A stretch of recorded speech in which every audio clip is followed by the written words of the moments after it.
दोस्तों, कुछ योगी विरोधी लोग और राजनीतिक गिद्ध लगातार योगी के खिलाफ एकजुट होने की कोशिश कर रहे थे, लेकिन योगी का दबदबा क्या है, योगी किस चीज का नाम है, ये इन लोगों को समझ आ जाना चाहिए।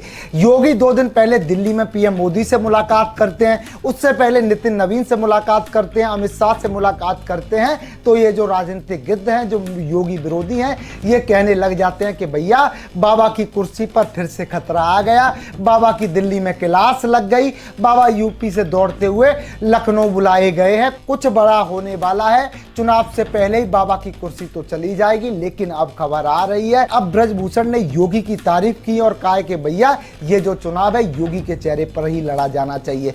दोस्तों नमस्कार, जय हिंद, मेरा नाम है संदीप और आप देख रहे हैं अपना उत्तर प्रदेश। उत्तर प्रदेश की राजनीति से इस समय एक और बड़ी खबर आ रही है। योगी के समर्थन में इस बार मैदान में जो है ब्रजभूषण उतर आए हैं। उन्होंने मीडिया से योगी की तारीफ की है और कहा है कि भैया ये जो चुनाव है योगी के चेहरे पर ही लड़ा जाना चाहिए।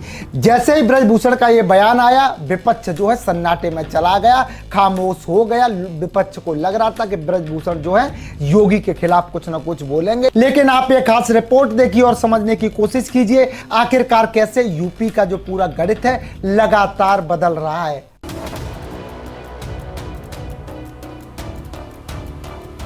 योगी के साथ खुलकर मैदान में उतरे ब्रिजभूषण शरण सिंह, किया ऐलान, बुलडोजर बाबा को तीसरी बार बनाएंगे मुख्यमंत्री। ब्रिजभूषण बोले योगी के चेहरे पर होगा विधानसभा चुनाव, अखिलेश यादव के उड़ गए होश।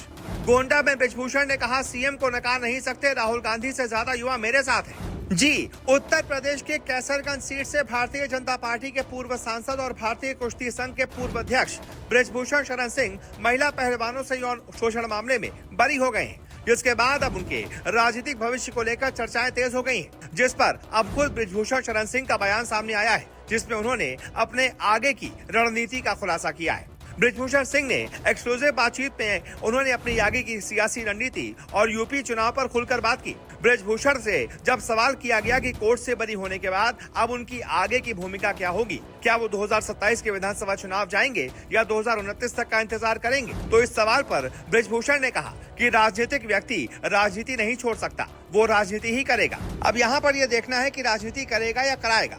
मैं किंग मेकर तो हूँ, लेकिन अभी छोटा हूँ, हो सकता है बड़ा बन जाऊं। मेकर तो भगवान ने बना रखा है, हमारी पार्टी तय करेगी कि उसको क्या करना है। इन्होंने आगे कहा कि अभी हम भी जमा है, पार्टी जो मेरी भूमिका निश्चित करेगी मैं वो करूंगा। मेरा एक बेटा विधायक है, एक सांसद है, अभी मामला हाई कोर्ट में जाएगा, फिर सुप्रीम कोर्ट में जाएगा।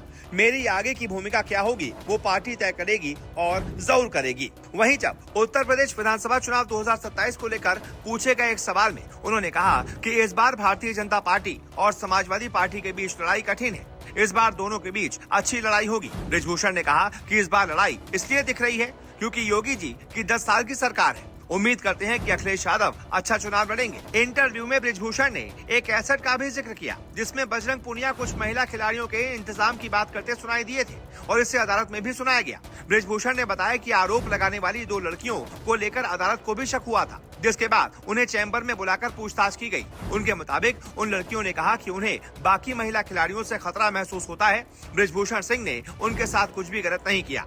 ब्रिजभूषण ने कहा कि वो कई मुकदमे लड़ चुके हैं, लेकिन ये पहला केस है जिसमें उन्हें बेइज्जत होकर बरी होना पड़ा। साथ ही उन्होंने कहा कि इस फैसले से उन्हें खुशी है क्योंकि इससे महिला खिलाड़ियों का सम्मान बढ़ा है, वरना लोग उन्हें शक की नजर से देखते। राजनीति पर आगे बोलते हुए उन्होंने कहा कि वो अपमानित होकर संसद से निकले थे, इसीलिए अब सांसदी का चुनाव जरूर लड़ेंगे और संसद जरूर जाएंगे, चाहे दूसरे ही दिन इस्तीफा क्यों न देना पड़े। उन्होंने कहा कि पार्टी उनके साथ है, तभी उनके बेटे को टिकट दिया गया और उन्हें खुद भी फोन किया गया। योगी के नेतृत्व में ही दोनों चुनाव लड़े गए थे और उनका कोई मनमुटाव नहीं है। ब्रिजभूषण ने कहा कि सीएम योगी के ही लोकप्रिय चेहरे पर आगे का चुनाव लड़ा जाएगा और 100% योगी को एक बार फिर से ये चुनाव जितवाया जाएगा। योगी की कोई टक्कर नहीं है, सीएम योगी को कोई नहीं हरा सकता, उनके साथ उनके बेहतर रिश्ते हैं। यानी कि एक बार फिर से ब्रिजभूषण ने यह ऐलान कर दिया है कि 2027 का जो चुनाव होने जा रहा है उसमें योगी आदित्यनाथ यूपी में हैट्रिक लगाकर मानेंगे और उसमें ब्रिजभूषण शरण सिंह उनका पूरा साथ देंगे। ऐसे में आप बताइए ब्रिजभूषण शरण सिंह के इस बयान पर और इस भविष्यवाणी पर आप क्या कहना चाहेंगे? जो भी आपकी राय हो कमेंट करके बताएं।